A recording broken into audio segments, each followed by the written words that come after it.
ಸಂವಿಧಾನದ ಬೆಳಕಲ್ಲಿ ಬೆಳಗುವ ಹೊಸ ವೇಷ. ಇಟಗಾಯ ಶಾಲೆಯಲ್ಲಿ ಹಬ್ಬದ ಸಂಭ್ರಮ, ಗಣರಾಜ್ಯೋತ್ಸವ ಇಂದು ಹೆಮ್ಮೆಯ ಪರಂಪರಾ ಧ್ವಜ ಧ್ವಜ ಧ್ವಜ ಧ್ವಜ. ಕೇಸರಿ ಬಿಳಿ ಹಸಿರಲಿ ಹಾರುವ ನಮ್ಮ ಧ್ವಜ, ತ್ಯಾಗ ಶೌರ್ಯ ನೆನಪಿಸುವ.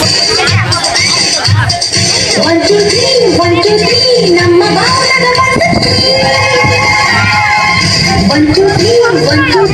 ನಮ್ಮ ಭಾರತದ ಧರ್ಮ. We are the children, we are the nation, we are the children, we are the nation. ಜಾತಿ ನೂರು ಪ್ರೀತಿ ಒಂದೇ ಈ ಶಾಲೆಯಲ್ಲಿ.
ನಮ್ಮ ರಾಷ್ಟ್ರ ಸ್ವತಂತ್ರ ಆದ ನಂತರ 1950 ಜನವರಿ 26ನೇ ದಿನದಂದು ನಾವು ನಮ್ಮ ಹೆಮ್ಮೆಯ ಸಂವಿಧಾನವನ್ನು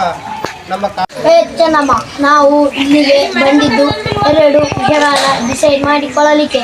ಯಾವ ವಿಷಯ? ನೀವು ಮನೋರು ಒಪ್ಪದ ಪ್ರಕಾರ ಕಪ್ಪು ಏಕೆ ಕೊಡುತ್ತಿಲ್ಲ? ನಾವು ನಿಮಗೆ ಕಪ್ಪ ಕೊಡಬೇಕಾ? ಕಪ್ಪ ಕೊಡಲು ನೀವೇನು ಹೊಡ ಹುಟ್ಟಿದವರೇ, ಬಂಧು ಭಾಗದವರೇ, ಇಲ್ಲ ದಾಯಾದಿಗಳೇ? ನಿಮಗೇಕೆ ಕೊಡಬೇಕು ಕಪ್ಪ? ಕಿತ್ತೂರು ನಿಮ್ಮ ಅಪ್ಪ ತಾತ ಮುತ್ತಾತಂದಿರು ಕಟ್ಟಿ ಬೆಳೆಸಿದ ಆಸ್ತಿ ಅಲ್ಲ, ಕನ್ನಡಿಗರ ಆಸ್ತಿ. ಹೀಗಿರುವಾಗ ನಿಮಗೇಕೆ ಕೊಡಬೇಕು ಕಪ್ಪ? ನೀವೇನು ಕಿತ್ತೂರನ್ನು ಕಟ್ಟಿದವರೇ, ಬೆಳೆಸಿದವರೇ, ಕಿತ್ತೂರಿನ ಸುಖ ದುಃಖಗಳಲ್ಲಿ ಭಾಗಿಯಾದವರೇ. ನಿಮಗೇಕೆ ಕೊಡಬೇಕು ಕಪ್ಪ? ನೀವು ವ್ಯಾಪಾರ ನೆಪದಲ್ಲಿ ಕಡಲಾಂಚೆಯಿಂದ ಬಂದ ನಿಮಗೆ ನೆಲೆ ನಿಲ್ಲಲು ಸ್ಥಳ ಕೊಟ್ಟವರು ನಾವು. ಕೊಟ್ಟ ತಪ್ಪಿಗೆ ಸುಂಕ ಬೇರೆ ಕೊಡಬೇಕಾ? ಶತಮಾನಗಳಿಂದ ಸ್ವಾತಂತ್ರ್ಯವಾಗಿ ಬದುಕುತ್ತಿರುವ ಈ ಕಿತ್ತೂರು ಯಾವ ಕಾರಣಕ್ಕೂ ಕಪ್ಪನ್ನು ಕೊಡುವುದಿಲ್ಲ. ಹರ ಹರ ಮಹಾದೇವ್.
ಗಣರಾಜ್ಯೋತ್ಸವ ಈ ಪವಿತ್ರ ಸಂದರ್ಭದಲ್ಲಿ ನಾವು ನಿಮಗೆ ತೋರಿಸಲಿರುವ ನಾಟಕ ಭಾರತ ಹೇಗೆ ರೂಪವಾಯಿತು ಮತ್ತು ಅದು ಏನು ಕಲಿಸುತ್ತದೆ.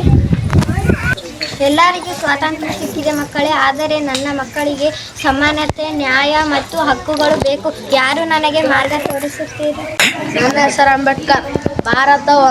ಭಾರತ ಮಾತೆ ನಮಗೆ ಒಂದು ಬಲಿಷ್ಠ ಸಂವಿಧಾನ ಬೇಕು, ಅದು ಎಲ್ಲರಿಗೂ ಸಮಾನತೆಯಾಗಿರಬೇಕು. ನನ್ನ ಹೆಸರು ಜವಾಹರಲಾಲ್ ನೆಹರು. ಸ್ವಾತಂತ್ರ್ಯ ಅಂದರೆ ಕೇವಲ ಬಂಧನ ಮುಕ್ತಿ ಅಲ್ಲ, ಜನರಿಗೂ ಮಾತಿನ ಅಭಿಪ್ರಾಯದಿಂದ ಸ್ವಾತಂತ್ರ್ಯ ಬೇಕು. ನಮಸ್ಕಾರ, ನಾನು ರೈತ. ನಮಗೆ ಬದುಕುವ ಹಕ್ಕು ಬೇಕು, ನ್ಯಾಯ ಬೇಕು. ನಾನು ಮಹಿಳೆ, ಇದಕ್ಕೆ ಹಿಂದುಳಿಯಬಾರದು, ನಮಗೂ ಸಮಾನತೆ ಬೇಕು. ನಾನು ವಿದ್ಯಾರ್ಥಿ, ನಮಗೆ ಶಿಕ್ಷಣ ಹಕ್ಕು ಬೇಕು, ಭವಿಷ್ಯ ಕಟ್ಟಿಕೊಳ್ಳಲು ಅವಕಾಶ ಬೇಕು. ಇವೆಲ್ಲ ಅಂಶವು ಸಂವಿಧಾನದಲ್ಲಿ ಇರುತ್ತವೆ. ನ್ಯಾಯ, ಸಮಾನತೆ, ಸ್ವಾತಂತ್ರ್ಯ, ಸಹೋದರತ್ವ. ವಿಧಾನ ನಮ್ಮ ತಾಯಿ, ಅದರ ಮೌಲ್ಯ ನಮ್ಮ ಜೀವ. ಧನ್ಯವಾದ.